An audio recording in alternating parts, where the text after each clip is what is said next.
Hello and welcome to Shy Talk, an Irish history podcast. My name's Kevin Larney, and for this week's episode, I read Jason the story of Nelson's Pillar and a couple of other weird monuments that have made their way onto our capital's main street. I say it's the main street. Is it the main street? I feel like it's the main street, even though I have no evidence to back that up. Is Grafton Street the main street? Henry Street? I don't know. Email your opinions in to shytalkhistory@gmail.com or send us a message on Instagram at shytalkhistory. Also, the sound people over at Buy Me a Coffee have waived all their administrative fees for April, which means we'll get a bigger percentage of the money. So if you did want to donate to us, this month is probably the best time. But also appreciate that this month might be the worst time to donate anything, so listen, it's up to yourselves. But that's about all the introduction that this episode needs. So enjoy Nelson's Pillar and other O'Connell Street curios.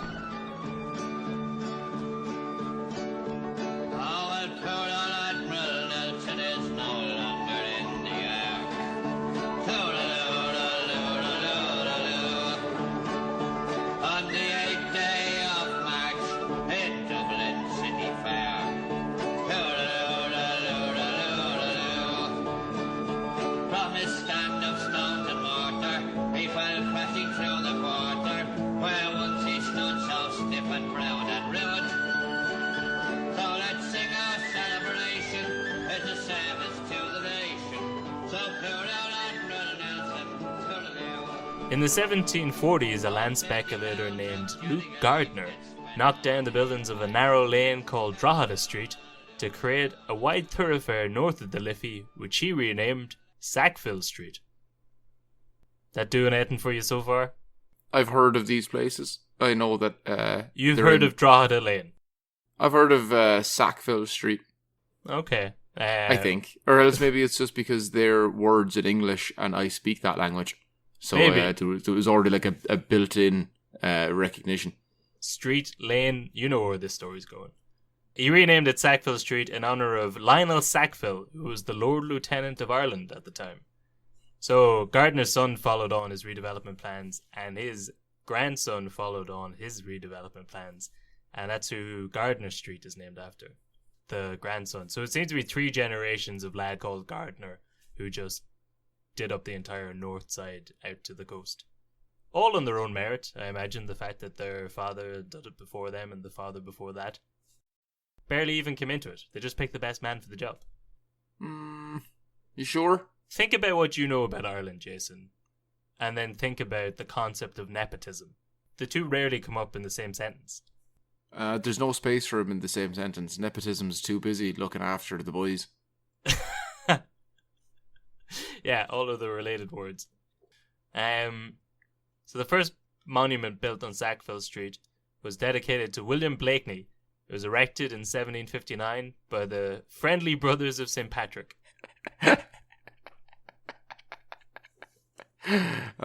Sorry. I'm going to be saying erected at least 4 more times in this story. We haven't got time for this. Yeah, I know, but you could have mentioned it before we started. Like, Sackville erected. Just... I mean, it's better than whenever you see a plaque and it says, like, so-and-so died here, erected by his wife. Like, come on. The Friendly Brothers of St. Patrick? I got nothing on them. They just sound like a nice group. Was that Patrick's last name? Friendly? Friendly, maybe, yeah. Patrick Friendly. What was his last name? Patrick. So Blakeney was a British military man from Limerick. He doesn't really come into the rest of this story. His statue was a target for graffiti until it was taken down in 1805. In that same year, Lord Horatio... What kind of graffiti? I don't know, probably just like spray painting bollocks. Jason was here. No, I don't believe people graffitied in the 80s. Or if it did, it would have been like our... we've talked this before. It would have been like political campaigns. It would have been political satire. I think there's examples of like early graffiti from Vikings and Romans that just says, Deidas's wife loves it up the arse. No, you're thinking of hieroglyphs. Yeah, wait. Are they not just graffiti? All those weird dog-looking guys banging those sheep. I've been looking at some weird hieroglyph sites. So in 1805, the same year the statue was taken down, Lord Horatio Nelson defeated the combined fleets of the French and the Spanish navies off the coast of Cape Trafalgar in Spain. Voted as the 9th greatest Briton of all time in BBC's 2002 poll, Nelson was a one-eyed, one-armed son of a gun from Norfolk who had risen to Vice Admiral of the Navy, was famous for winning a load of important battles, infamous for cheating on his wife, and for banging Emma Hamilton despite his lack of teeth, and largely downplayed for wanting to keep the slave trade going after it was stopped. Every week, it seems like for now you tend to bring up a story that involves the slave trade. This has nothing to do with the slave trade. I was looking into him. You've just brought it up then, for what reason? Because I was looking into him, and he's like 9th greatest Briton of all time, and it goes into his sort of his great historical battles, and then his sort of salacious affair. He cheats on his wife, and did you say you said that a 2002 poll? Yeah, it says in 2. Okay, so there's probably a few people that... Oh, you said he was 7th or 9th? 9th. Oh, so he could be anywhere as high as like 5th now once you start taking out Jimmy Savile, Boris Johnson. He's probably skyrocketed up that list. But, there's loads of stuff about his affair, but there's very little about the fact that he wanted to keep the slave trade open for, like, just investment reasons. He wanted to help out the good old boys, the good old slave traders in the Caribbean. But he'll be gone from this story soon, so it doesn't matter. Also, it says that he defeated the combined fleets of France and Spain. Guess how many ships that was? 200? If you guess anything over 41, you're wrong.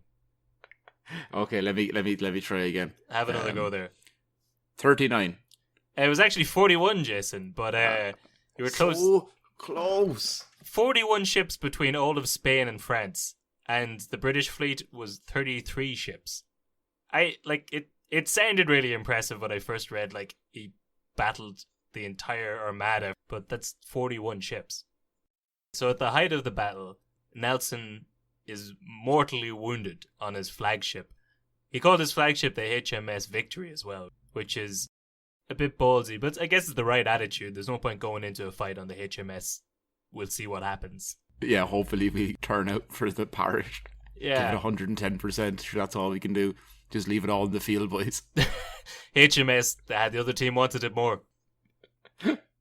So he gets wounded on board the HMS Victory anyway and dies shortly after. It was a bad day for Nelson, but a great day for the Empire. The British had just established dominance on the sea, which they would go on to use for several years.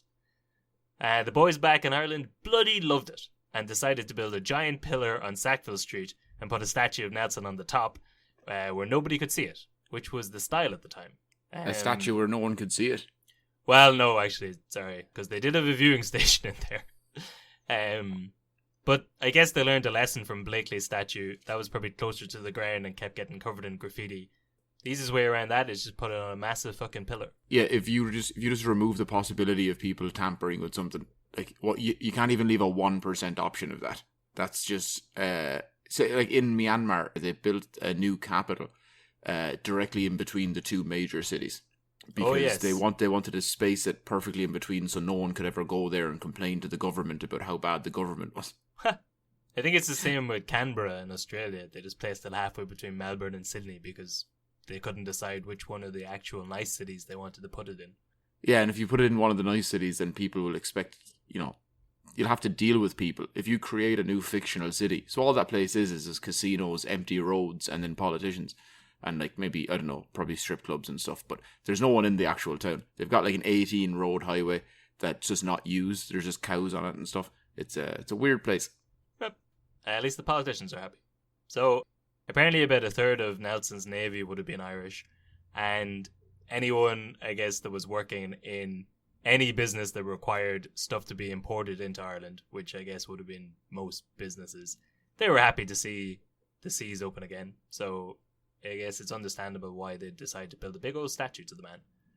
The statue was spearheaded by a group called Nelson's Committee, which comprised of 4 Dublin MPs and other city notables, including 3 members of the Le Touchet family, the Lord Mayor James Vance, and Arthur Guinness Jr. Oh, that's cool. That's the guy who made Guinness. It's his son, so there he is turning out Yeah. for Sorry, the Protestant aristocracy. But so the monument was originally designed by William Wilkins, who also designed Hailbury College from the Childers episode, as well as Trafalgar Square in London, because I guess he just loved Nelson, and the National Gallery of London. But like all construction projects in Ireland, they failed to budget properly, and by 1807 the Nelson Committee realised that they couldn't come up with enough money to do the Wilkins design, so they handed it over to Francis Johnson, who had designed the Armagh Observatory and the GPO. Ah. I love the idea that Wilkins seemed to design it, and then they, after a while, realised they couldn't pay him enough money, so they just took his designs and handed them over to some other guy, and we're like, yeah, who'll do it for cheaper? Yeah, you do it for cheaper, yeah. There has to be a term for that. It's called negotiating. I think it's called negotiating like an idiot.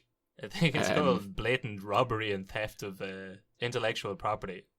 So he altered Wilkins' design a bit. He went with a Doric column, which is about 37 meters high, with a viewing gallery and a statue of Nelson on the top. The statue itself. This is Nelson's column, right? This is by gum, Jason. You've pieced it together. Here we are talking of Sackville Street. We've got a pillar. We've got Nelson. You're a right old detective over there. Right, so I just didn't want to say it earlier, because the second you said Nelson, I was like, oh, right, this has to be. But then you just kept talking more about it, and you didn't just reveal instantly, this is going to be about Nelson's column. This is Nelson's column. Yeah. So the statue itself was sculpted by Thomas Kirk, a Cork man. By December 1807, the committee had about half the money they needed, but again, foreshadowing Ireland's love of budgeting a project, they said fuck it and decided to start building anyway. Then they said fuck it and decided to spend the money on electronic voting systems. I think we should do an episode about that someday.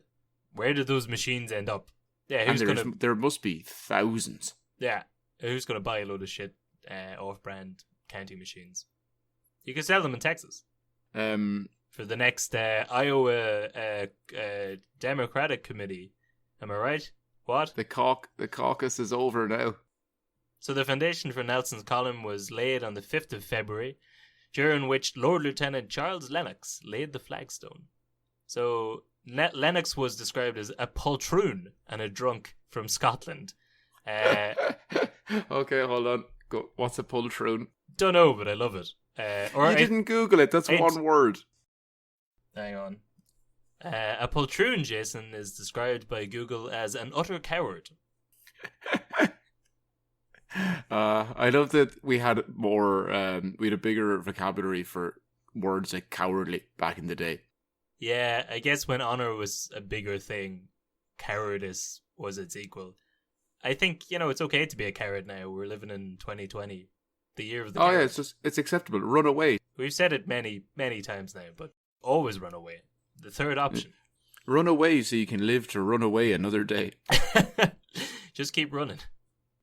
So, yes, he was a poltroon and a drunk from Scotland, but because he was related to the king, he went on to be governor-in-chief of Canada. Well, became governor-in-chief of what would become Canada afterwards, and he died when he was bitten in the hand by a fox, which isn't relevant to this story, but I just thought, imagine living at a time where you're bitten by a fox, and then 2 months later he just died of rabies, I think. Yeah, that's... Like, do you remember in Game of Thrones when was it Khal Drogo? Was his first season? Just gets like a little tiny cut, and it's like, oh, that's infected, and you're dead now. Yeah, I mean, listen, those times existed. It's like, well, we've tried the leeches. Well, I've got cancer. Well, we've also tried some thyme and jasmine, and no, nothing. Well, Jason, that's impossible because everyone knows that cancer only started occurring after humanity put up telephone poles. And that's why 5G is an abomination. We have too much G. There's all this internet around me. Am I breathing in the internet right now, Kevin? I wouldn't worry about it. Listen, just sit closer to the microphone and it'll be fine. I do always feel unsettled when I have like a laptop on my lap, just radiating my testicles away. Yeah, and you can feel it burning your actual like your legs. And you're like, well, if it's doing this to the skin, imagine what the inside parts are doing to my inside parts. Yeah, exactly. But I mean, you're right. So you're a connoisseur of the world, a fan of whiskey as well. Do you know about Kinahan's whiskey? Do you know that brand? Kinahan's. Yes, it was a drug front. Oh yeah. Yes, main competitor was the Hutch whiskey. So Lennox once branded a barrel of Kinahan's whiskey with LL for Lord Lieutenant, and they still sell the LL batch to this day. Very good. Yeah, I'd never heard of it, but there you go. So the pillar was officially opened on the 29th of October 1809 and was a major tourist attraction. Yeah, you could walk up 168 steps inside the column to get to the viewing gallery and look out over Dublin, which, unlike today, had no high-rise buildings. I was going to say, yeah, because you only have to go up 168 steps to look at the entire city. Yeah, you could still do that now. I mean, if you went up 106, if you climbed up the spire, you'd see the SIP2 building, that one in the Docklands, and then the Wicklow Mountains. And Johnny Fox is on top of the Wicklow Mountains. Yeah, yes, yeah. So, obviously, a few of the usual lads weren't too happy about the fact that a British military hero was now standing on a giant pillar in the middle of one of the main streets of Dublin. Understandable. During the Easter Rising, the Irish Volunteers and the Irish Citizens Army set up headquarters in the GPO. Allegedly, they tried to blow up the pillar, but the explosives didn't ignite because they were too damp. Now, I say allegedly because if you are trying to start a revolution against one of the biggest military powers in the world at the time, would you waste your explosives trying to blow up a pillar? Yes. Yes, absolutely. So yes, 100%. This is another 100% confirmed fact. What are our targets? Will we take out Dublin Castle, the military base, cut the telephone lines? Nah, man. We're going after that fucking pillar. Maybe it had more of a cultural significance. You're saying, like, we're going to take down this thing that overlooks our country and city. We're going to destroy the oppressive British rule. Yeah, but again, I mean... It's symbolic, Kevin. Yeah, okay. So the pillar survived through the Easter Rising, survived past Ireland becoming a free state in 1921. It was there when the street was renamed O'Connell Street in 1924. Big reveal there as well for you, Jason. I know that you must be quite shocked. Wait. And then, are you going to say that the spire goes up on this very same street? Oh my God. You're jumping ahead in the story. But, and it's still there when Ireland is declared a republic in 1949, mainly because a trust had been founded when the pillar had been built, and the trustees had been given a duty in perpetuity to preserve the monument. Successive governments tried to find legal loopholes to override them, but no one could do it, so they could never manage to legally remove the statue. And over the years, I suppose, it became a part of Dublin's landscape, and literary figures like Joyce and Yeats defended the statue. I think he talks about Sackville Street. Joyce does in a lot of his work. In Dubliners, he's probably referenced every single street there was. Yeah. Maybe as some kind of a cod to like, this is how I'm going to sell the book. Just walk around Dublin being like, hey, do you want to buy this short story? It's based on this street. Just do one for every single place. Yeah, it's a good business model. It's not bad. It's like when if an MC just creates one joke for every single country in Europe. Yeah. You know, and then you can gig in, you know, if you're in Dublin and you're like, oh, you're from Germany, is it? Fucking, actually, leave this one out. It's not really conducive to comedy gigs. And then you move on to like the next country. Yeah. and then you say France, and you go, oh, Germany and France. Let me tell you, there was a thing that actually I'll leave this out as well because it's not really conducive to a comedy gig. And then someone finally says Albania, and you're like, hot dog, here we go. Have I got material for you? Switzerland. Switzerland, eh? How do you drive your car when it's always in neutral? Whoa, who's next? Comedy gold. So, well, like, I mean, the statue's been in Dublin for about 120 years at this point. People are used to it. I mean, I guess most people don't really care who it is. It's hard to tell what the will of the people is. We're a fickle bunch. But it was suggested that the pillar be dismantled at one stage and reassembled in Belfast as a kind of gift for them and also to get rid of it. But Stormont didn't go for it. Like over the years, many statues were suggested to replace them. Do you want to hear the list of statues? Statue of Liberty. That was the original point for the Statue of Liberty, actually, even though it was built several years after the Statue of Liberty. How come the French never give us anything? They gave the Americans their statue for their revolution, yet during our failed revolution of the same time, we didn't get even a consolation statue. Better luck next time trophy or something. And they gave the Germans Paris. They did, yeah, that was a nice prize. So, yeah, over the years, it was suggested the statue of Nelson be replaced by possibly Michael Collins, Wolfe Tone, St. Patrick, Jim Larkin, Padraig Pearse, the Virgin Mary, Robert Emmet, or possibly John F. Kennedy. Oh, JFK would have been fantastic. Yeah, I mean, I don't know how seriously any of these were taken into consideration, but like a giant statue of JFK, sure... that's just embarrassing. No, that's exactly what we'd want. I could see Padraig Pearse or Michael Collins, although a Michael Collins statue on O'Connell Street, it's jarring for the ears, Kevin. The Michael Collins on O'Connell Street. Yeah, I guess it doesn't really flow. Is there a statue of Michael Collins anywhere in the city? There must be. I'm sure. Sure. Although, maybe the spire is actually built from, it is after all, a Big Mick. But there was a counsellor actually from Dundalk who was a teacher of mine. And what would you call that? Like, the idea of putting a giant JFK statue on O'Connell Street. Like, sensible. No, but that like obsession with what America thinks of us, or like not having the confidence to put your own heroes up there, but to like put a vaguely related Irish band.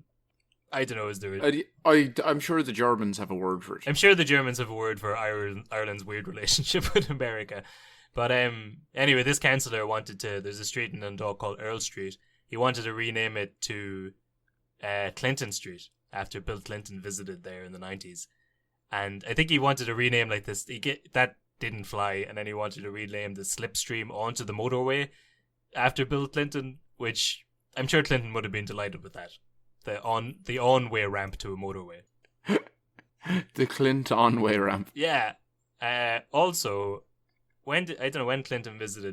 It was after his trial anyway. And yeah, was it just after the peace process? It was, yes, yeah, because he would have been there for the Good Friday Agreement, I guess. It must have been around then. But allegedly, while he was doing a walk through Dundalk, someone was playing Mambo No. 5 on a loop, including the lyric, "Little bit of Monica by my side." Now, not everything on this podcast can be substantiated, Jason, backed up, verified by fact, but I think we can all agree that that absolutely happened, and it was in good taste.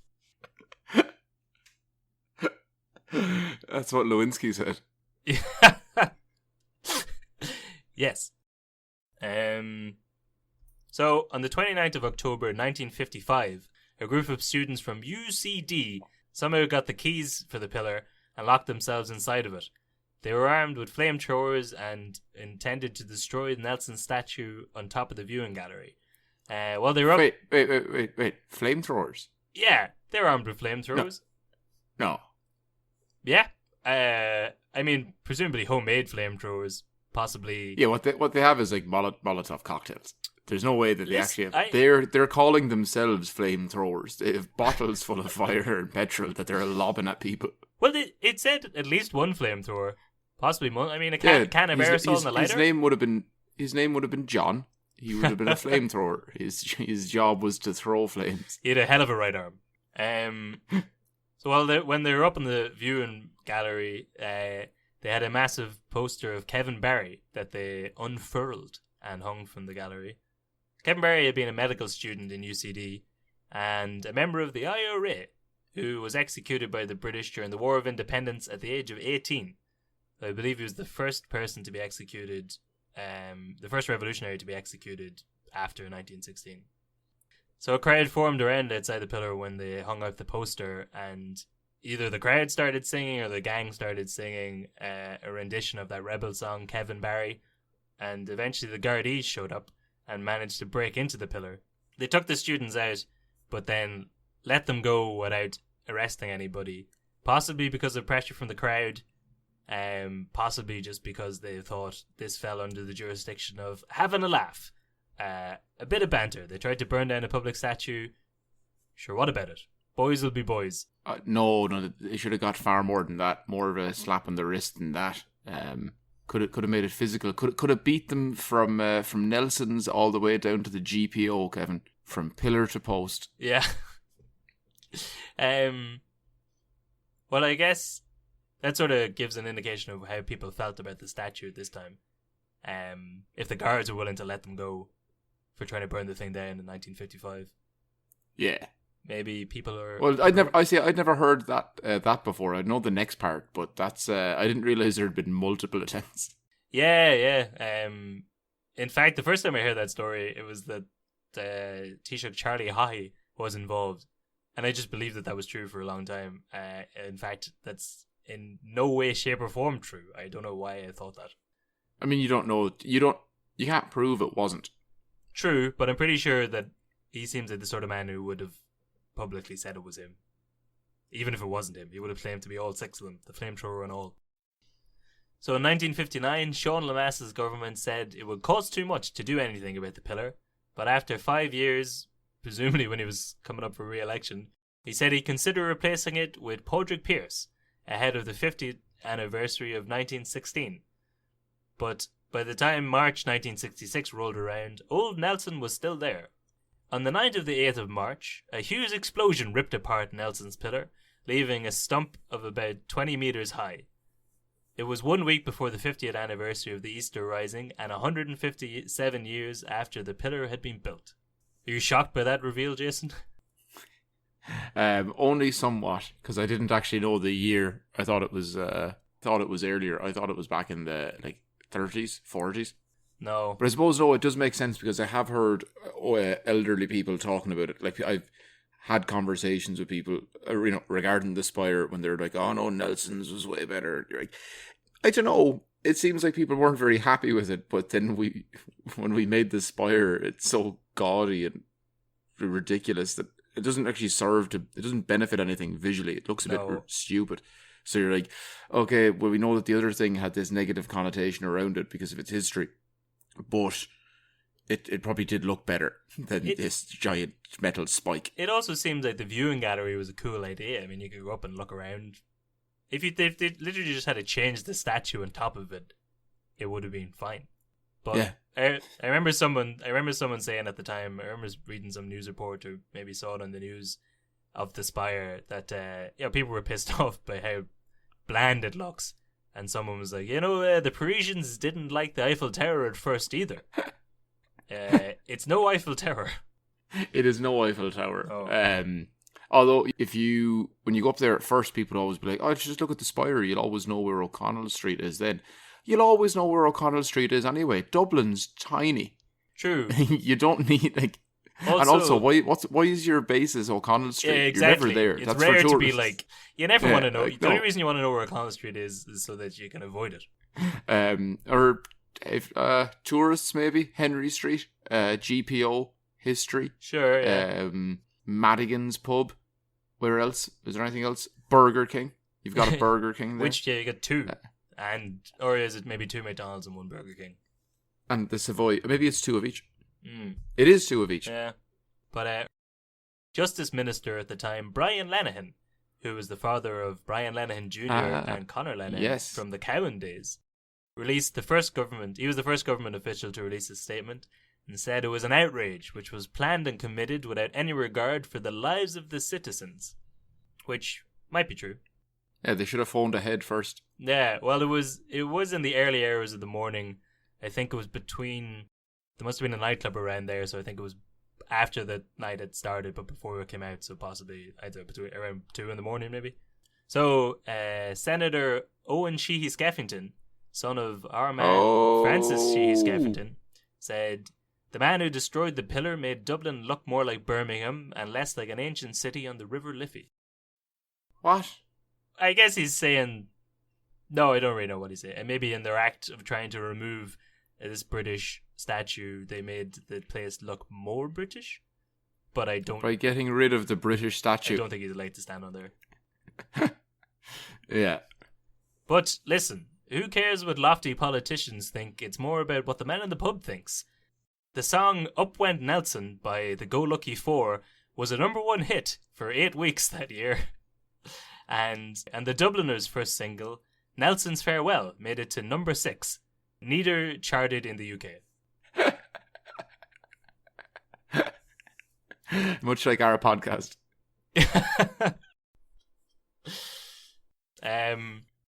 So allegedly, Eamon de Valera, President of Ireland at the time, called the Irish press and suggested the headline, British Admiral leaves Dublin by air.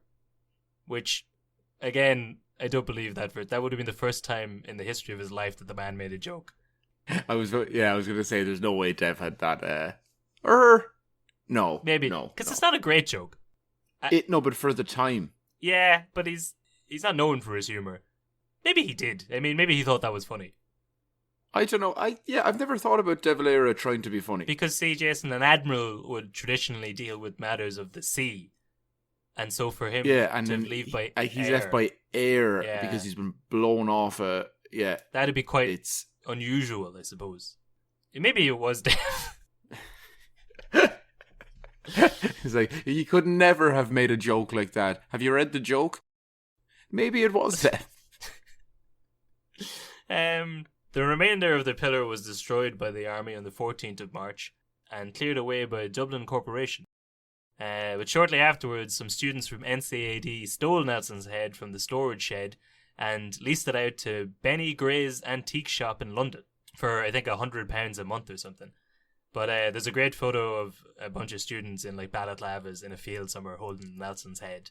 Was that like a portfolio showcase in 2019? Yeah. It seems very much like what NCA students these days would be getting up to. So afterwards, the head appeared on stage. Well, yeah, I couldn't find anywhere to confirm this, but allegedly the head appeared on stage with the Dubliners during a show in the Olympia. And it did appear in a ladies' stocking commercial that was shot on some beach around Howth, before being returned to an heir of Nelson's eventually, and finding its resting place in Gilbert Library on Pierce Street, where presumably you can go and see it to this very day. So, left by air and then returned to air. Are you writing for Dev now? I am. Irish press, I have another joke for you. I know you enjoyed my last humorous outburst wholeheartedly. Nelson, famous admiral, returns to air. Now, if you're confused initially at this joke, may I point out that the air is spelt E, fada, I-R-E. Thank you. I was actually saying heir because it was returned to one of his descendants. But era works as well. By God, he really is Dev. The man's a comic genius, unappreciated at his time, but so 6 men were arrested in connection to the blowing up of the pillar on the 9th of March, but no one was charged with it.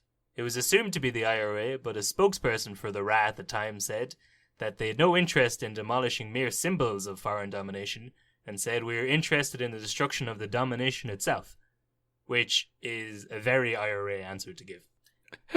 Yeah, it's like you can do both.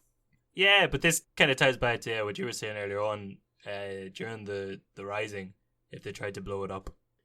So, on the 29th of April, 1969, one of the sexier years on record, Parliament passed the Nelson Pillar Act, which terminated the Nelson Trust and gave ownership of the site to Dublin Corpo. So the site stood empty for 25 years. Various people were again suggested for the site, and there was campaigns for a statue of Arthur Griffith to be put there and a statue of Pierce. But in 1988, as part of the Millennium celebrations, private businessman Michael Smurfit commissioned the Smurfit Millennium Fountain on the site in honour of his father. The fountain, or do you know what was in the fountain? What statue? Well, I was going to say water, I'd imagine, and then you said statue. So. Well, this is just You say you like Joyce once, and now I've got 700 questions followed up for it. But it was a statue of Anna Livia, apparently named for Anna Livia Pluribel from Finnegan's Wake. Ah. All right, yeah. Yeah. She, she's supposed to be a personification of the River Liffey itself. Awful wet and very wide.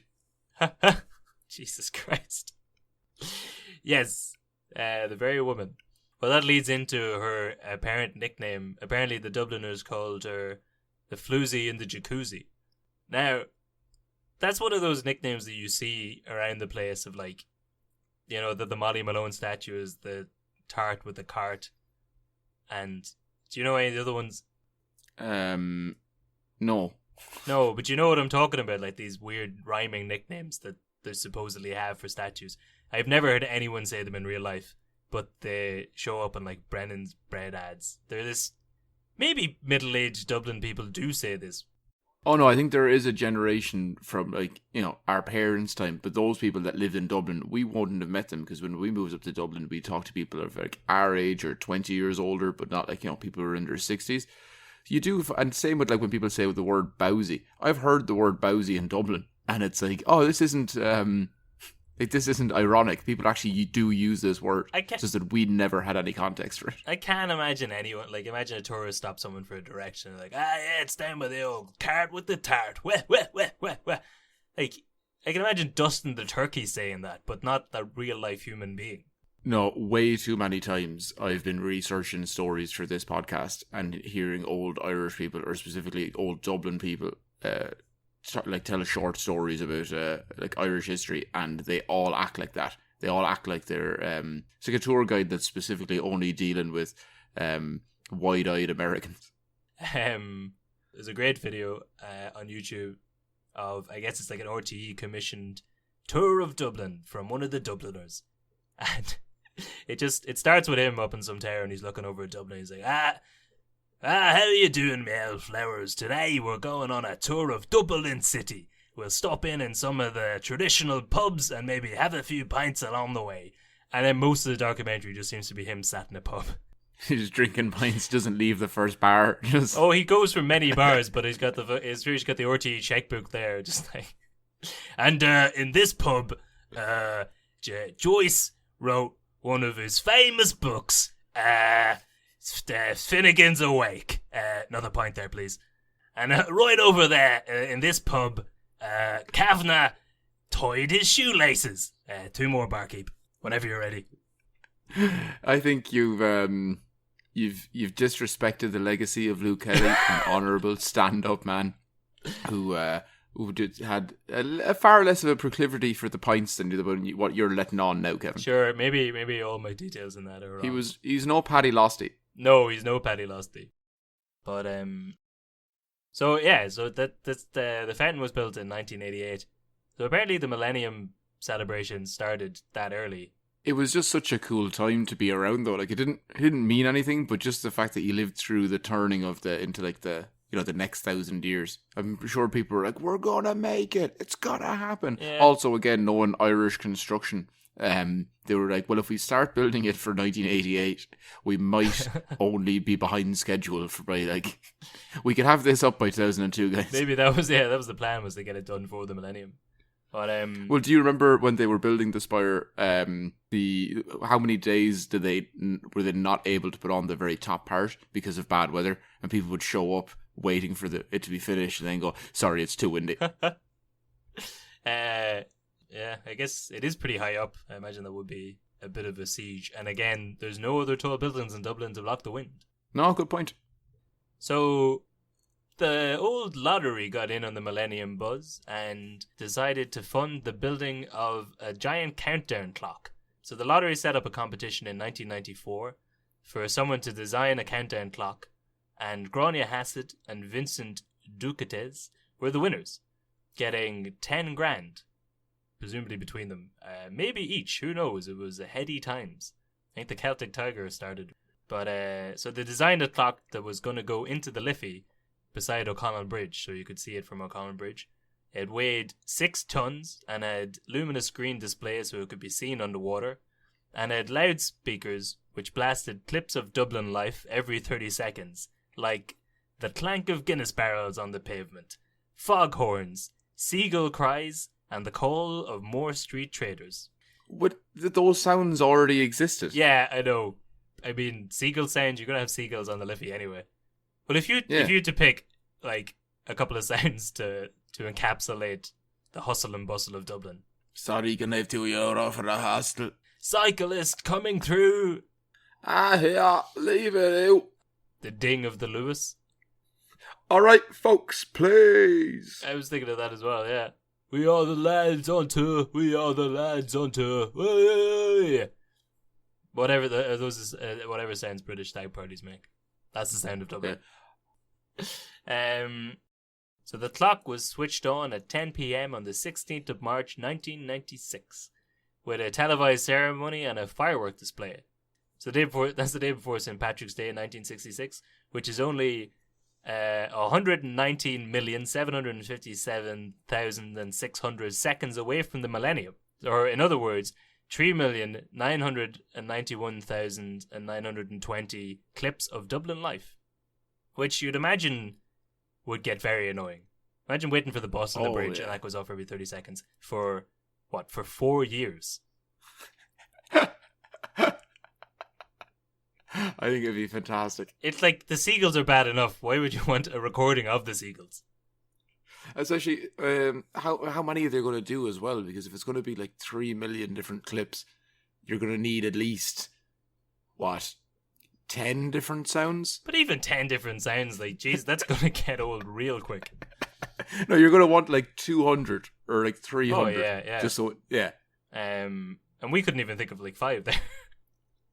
But, so there was also a postcard booth stuck into O'Connell Bridge, which for the low price of 20p, old money, would give you a postcard with the exact amount of seconds left until the millennium. So, that's a useful thing to have. So 3 days after it was installed, the clock disappeared from the Liffey. Initially, the lotto claimed it didn't know where the clock had gone. And they had no time to look for it. Initially, the lotto claimed it didn't know where the clock had gone, but a day later they said it had been removed to facilitate a boat race. They put the clock back in the river, but it stopped working several times, and when it restarted, it would show the wrong countdown figures. In August of 1996, it was removed during the Liffey swim. It would always be stuck in dictionary corner. Yes. Carol Vorderman will be proud of you. So in August, it was removed for the Liffey swim and was due to be cleaned because you couldn't actually read the time from the bridge because of the amount of slime in the river. Apparently, they were quoted 20,000 punts to clean the thing, and in December 1996, 9 months after it was installed, they give up and put the clock in a warehouse. So that's what we do as a country. We're like, let's have these ideas, not follow them through, not really think about it enough before spending a load of money on it, and then shortly afterwards, after realising the error of our ways, we go, better just fucking pay to put this somewhere. Yeah. You quickly look around and see if there's any other country want a giant luminous clock that bleats out sounds of Dublin City every 30 seconds. Funnily enough, not many buyers. Right, guys, there's still some space in the storage with the voting machines. So the whole thing cost the lotto £250,000 punts. The amount of football pitches around the country that have been deprived because of that. Yeah. Well, this is the early days of the boom time. There was plenty more money where that came from. So in 2001, the Anna Livia statue was moved to Cropey's Park up near Houston. That's where it still is today. Initially, it was planned to be replaced with a giant statue making the money sign, rubbing the two fingers together. But then they decided to build a spire instead. I'd have preferred the money sign. I think it would really suit us better. It would have been a better representation of how we spent our money during the boom time. Yeah. But also, to be fair, the spire does that quite well on its own as well. It does. It is a giant spike in the sky. I just really would like if there was a giant arm and hand in the middle of O'Connell Street, just constantly making the money sign. But unfortunately, I was 9 or 10 at the time and didn't have much say in the matter.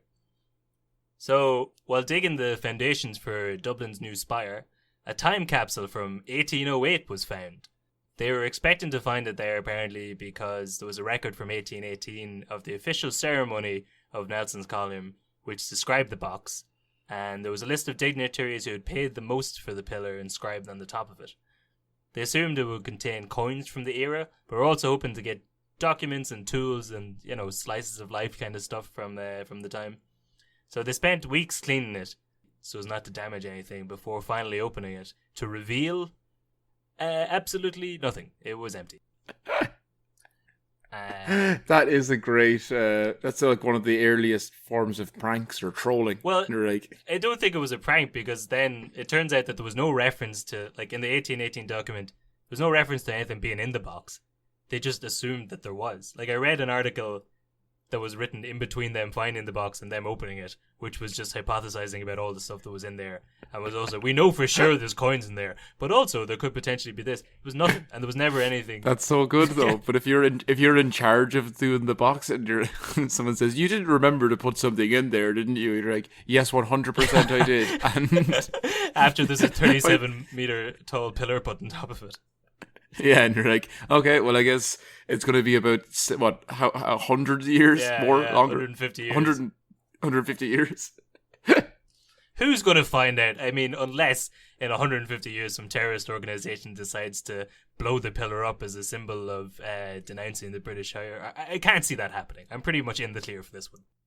I've heard a story of a well-known Irish whiskey retailer or a company that for years and years and years have been putting away bottles to be like, because whiskey, the longer you have it, more expensive, etc., etc. Yeah. They don't realize that in a lot of their storage for all of this stuff, it's been people who've been working there for the last 50 years as taking very expensive bottles. And it's because they're never going to check and they've way too much. It rhymes with beep. It rhymes with beep. But that's similar to what was the big example? Was it whose safe was it that they opened live on American television? Was it Al Capone's or something?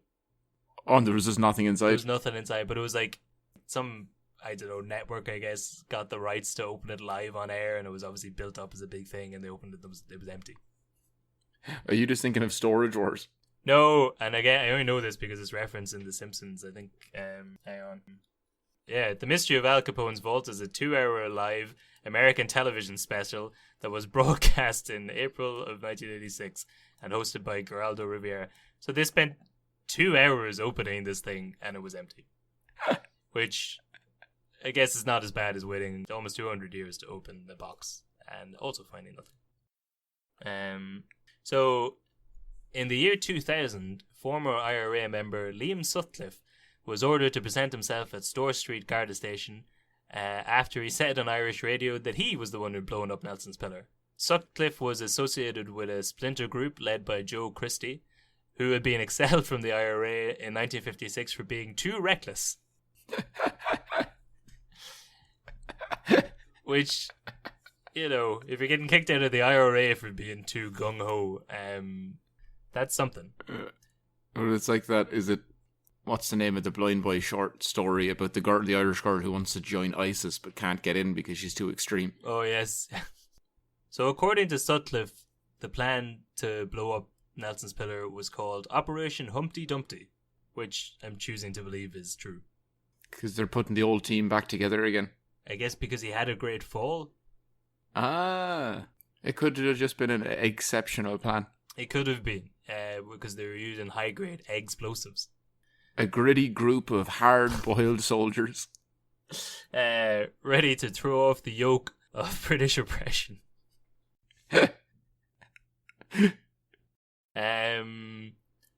So on the radio interview, he claimed that he climbed the steps of the pillar and placed a bomb inside, set to go off in the early hours.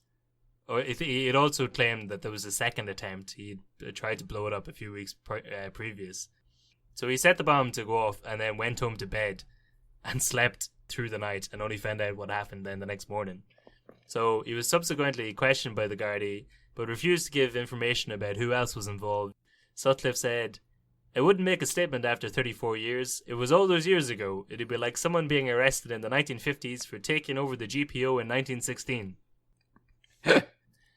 Now, 34 years ago is not that long of a time. No, like he definitely did it. Oh no, I'm pretty sure he did. Like he did it. I don't think there's any reason for him to lie about doing it. He said he did it, but nothing happened to him. But 34, I don't know what the statute of limitations is on blowing up a giant monument in the middle of one of the main streets of a city. Do you mean the statue of limitations? That's exactly what I meant. So at some point, I went on a black taxi tour. Have you ever been on the black taxi tours in Belfast? No, I've been in taxis. But the ones that like do go around and give you the tours? No. I got one, and then like when the guy found out we were from Dundalk, he gave us the extra special Republican tour, in which he just openly talked about various semi-crimes he committed. He claimed to have handed off gelatine to someone for something. He didn't know what. And then, like, a few days later, Nelson's pillar was blowing up. And he said it with a sort of like, I know you like this. I helped destroy a monument. But I'm sure he says that to all the boys. It seems like everyone in Ireland over the age of about 60 has some kind of a link. Like, is in some way tied to this. Is everyone in the country just part of this plan? I guess because there's a bit of mystery around it, everyone can claim to be in it. I'm sure myself and yourself were there the day it happened. I have one of his hands. It was your dad. So in 2004, the hole on O'Connell Bridge that had been left by the Lotto postcard machine was filled by a bronze plaque dedicated to Father Pat Noyes. The plaque read, "He died under suspicious circumstances when his carriage plunged into the Liffey on August 10th, 1919. 2 years later, in 2006, Owen Rice of the Sunday Tribune asked a vital question. Who the hell is Father Pat Noyes? Dublin City Council looked into it and concluded that they'd never put the plaque there, and no historian could find anything about anyone called Pat Noyes." Why? So, what's that about? There was just a plaque there, and it was there for 2 years, like on the O'Connell Bridge. And then someone eventually was like, "So, who is this guy? What's his story?" And all of a sudden, no one had any idea where it came from or what it was about. Oh, Father Pat Noyes. Yeah. Fantastic. So one theory is that it was designed by two brothers to honour their father. And I'm sure you picked up on this straight away, Jason. Pat Noyes might be a play on Pater Noster, which is the Latin for our father. So it would be Father, our father. Was their dad Bishop Casey?